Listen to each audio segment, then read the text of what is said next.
So let's take a look at a couple real articles that have been published that utilize this non-experimental group comparison design and talk about what they found, but also more importantly, like what that information truly might mean to us in terms of helping us improve our program design and create more accurate and, I think realistic goals for aspects of performance for our clients.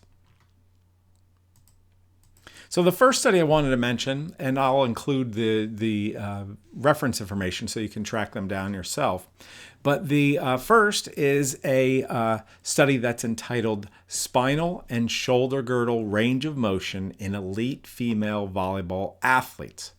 So this is a non-experimental group comparison because this study utilizes elite volleyball athletes. They're already on the volleyball team, and non-athletes, and takes a number of different measures. These are going to be continuous measures. They're going to be range of motion measures, and allows us to make some comparisons. So the independent variable in this study is group. They call it Group 1 and Group 2. Group 1 is the volleyball athletes. Group 2 in this table is the non-athletes. And they had multiple range of motion measures that they took at the spine and the shoulder. I'm only showing you one of the tables here, but they had a number of different tables. So they took range of motion in a number of different directions on both the dominant and non-dominant shoulder, as well as measures of the spine. Pretty interesting article and pretty useful to look at in terms of the different range of motions and the norms. What they have in this first column is the variable. So this first one is the upper dominant limb forward bending, and so on. So I'm looking more at these. So the upper dominant limb horizontal flexion, to me, I know from volleyball and working with baseball, ranges of motions that are pretty important are internal and external rotation, especially in the dominant limb. To hit and spike the volleyball, they use very forceful motion of their internal rotators, and then they use their external rotators to decelerate their arm. So I might be interested in all of these measures, but maybe there's some that are more interesting than others. What they have there next to all of the measures or the names of the measure are the norms as determined by a reference book. These are norms for an average person. These are not for athletes. And then this is what was measured in the volleyball athletes that they measured. So this would be a mean degrees in range of motion and the standard deviation. And then the non-athletes and what they saw. So we can see that, in this first measure, upper dominant limb forward bending, we see the norm was 170. The group 1 did, the volleyball athletes were 12 degrees higher than that. The regular non-athletes were right on the norm, and so on. I want to talk a little bit about internal and external rotation, because I know from working with volleyball and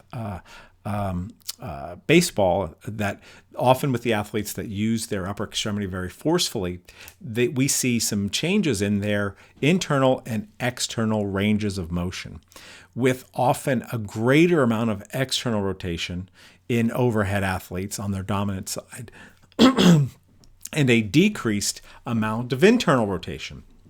So what do we see here? We see that on their dominant limb, external rotation, they have 103 degrees of motion, 85 in the non-athletes, and 90 as a norm. So they do, in fact, have an increased amount of external rotation, over 10 degrees of external rotation. And then in their internal rotation, they have a subsequent decrease in their total internal rotation, which is often what we see in overhead athletes. That seems to make sense to me.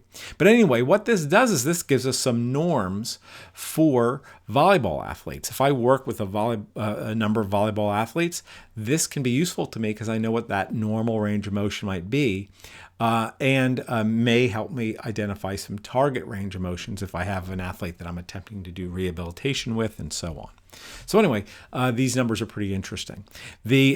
Also they tell you where there was statistically significant differences between the volleyball athletes and the regular athletes, and they're marked with those measures, whether their p-value was less than 0.05, whether it was less than 0.01, which means that the numbers were even greater difference, or less than 0.001. So we see very significant differences in the groups when we look at non-dominant internal rotation, dominant internal rotation, external rotation, and so on. That's where we see the greatest number of 3 stars and so on.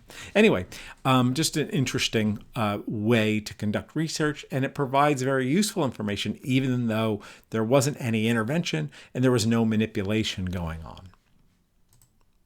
Another study, and this probably is of interest to some of you as well, it's entitled the National Football League Scouting Combine from 1999 to 2014.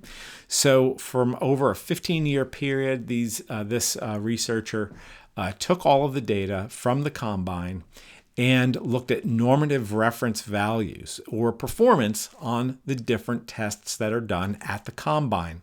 For now, we can ignore this body mass normalization techniques. That was another thing that he was attempting to look at was, again, kind of how to standardize this so I can compare, players of different positions to one another while controlling for body mass. So, for instance, in the bench press test, the bigger people have a much higher performance because they just have more muscle mass. And then obviously for the 40-yard dash, for instance, the smaller people have an advantage. So they were looking to, can we in some way control for body mass to make it so we can compare people of various sizes. But what they did was they came up with normative values on these different tests. Again, if I'm working with football athletes, these are great numbers for me to know because it gives me some idea of where my athlete may fit within these athletes. So I've only picked a couple of the tests. This is the vertical jump here on the top. This second table is the 40-yard sprint.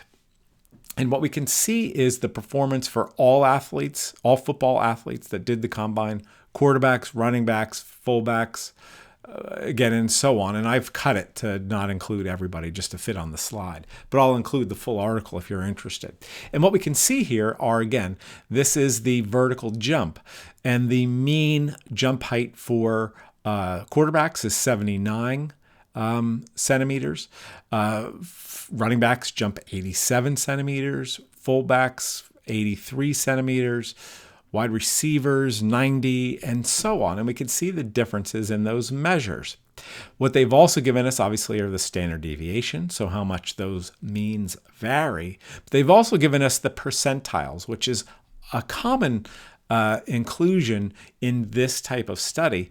So what it tells me is, if I have an athlete and my goal is to get to where the average quarterback is, where they're 50% or above and 50% or below, then they need to get at 78.7% or centimeters. If they want to be in the top half of quarterbacks, they need to be somewhere up in here. If they want to be in the bottom half here. If they want to be in the top 20%, they need to do 86 centimeters or higher, and so on. So these are the percentile ranks here and how much the bottom 10% did 67 centimeters or lower, and so on. So again, that's what you can see here, and this would be for the vertical jump. For 40-yard dash, same table, just different numbers. The average football athlete over those 16 years doing the combine had a 40-yard sprint time of 4.79 seconds. Quarterbacks did on average a little slower than that. Running backs on average did faster than that. Fullbacks right about the mean. Wide receivers very fast, probably I think the fastest group if I remember right, and so on. So you can see where these different people in these different positions fell. And that gives us, again, some idea of a norm and some comparison, and allows us to do some goal setting if that's what we so choose to do. So non-experimental group comparison research can give us some very useful information about populations, allow us to compare populations and draw conclusions about those populations, but they do not allow us to determine cause and effect.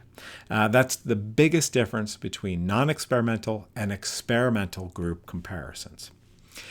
Summarized or listed here as our references are the two articles I talked about, this one here, and again, I'll provide those for you or links to them. And then obviously a lot of this presentation, like other presentations in this course, was drawn from the textbook Research Literacy, a primer for understanding and using research. Again, does a great job of describing a lot of this content in an easy to read fashion. That's it. Hopefully this presentation gives you an idea of how norms are determined and how they can be used in clinical practice. Have a great day.